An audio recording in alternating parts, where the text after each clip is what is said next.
Та Шанхайд аялах гэж байна уу? Тэгвэл миний бичлэгтэй хамт байгаарай.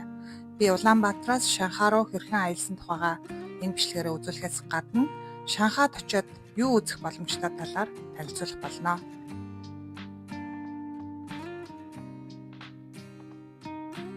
За Улаанбаатараас Галбэргэнд суугаад замын үед ороод, ирээ ороод тэгээд тэндээс машин суугаад бид нар Хөх хот руу явсан. За Хөх хот хүртэл 400 км байдаг. Нийтдээ 4 цаг явдаг билээ.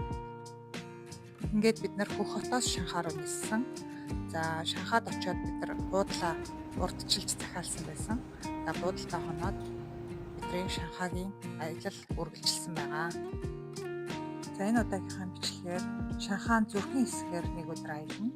За энэ хэсгээр аялна гэдэг бол өнгөрсөн ирээдүйд 1 дор метр юм гайхамшигтай байдаг. Одоо бид нар Юу Гарден цэцэрлэг түрээлэнд орохоор явж байгаа. За цэцэрлэгийн гаднах гудамж талбайнууд бол Хятадын амьд соёл, цайны газар, дэлгүүрүүд өгддөг. Яг зуулчдад зориулсан үзэх зүйл маш их байдаг. Бидрэг очисон өдөр бол бороотой, тэгээд хөдөлгөөний ихтэй, дулаахан маш гоё цагаагаар бидрэг өгцөө.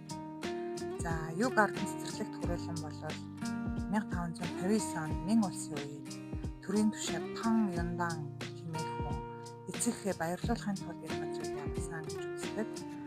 Юу гэдэг нь амар амгалан ад шарлагсан утгатай. За цэцэрлэгийн гадна талд маш их дуу шуугаатай байдаг боловч дотор нь орох юм бол бүр тэр дуу шуугаанаас тасарсан мэт гоё тайван дулаахан мэдрэмжийг авдаг.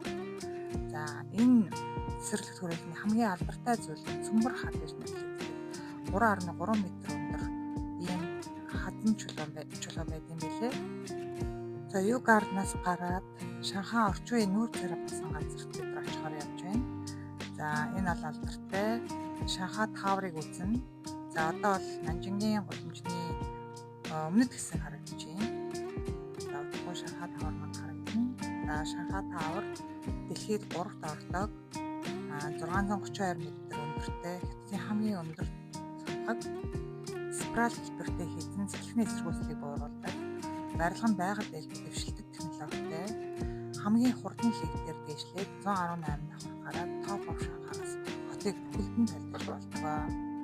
За ингээд Шанхай хуучин ба шинэ өнгөрөх түүх ба ирээдүйг одоо нэгэн доор зөрчсөн орж байгаа нь гайхалтай. Нэг өдрөнд бүр олон зуун жилийн түүх ирээдүйн дүр зургийг хамтдан мэдэрч болдгоороо Шанхай үнэхээр гайхамшигтай хот байдаг. За Шанхай бол зүгээр нэг өндөр байдлах худалдааны төв биш юм аа.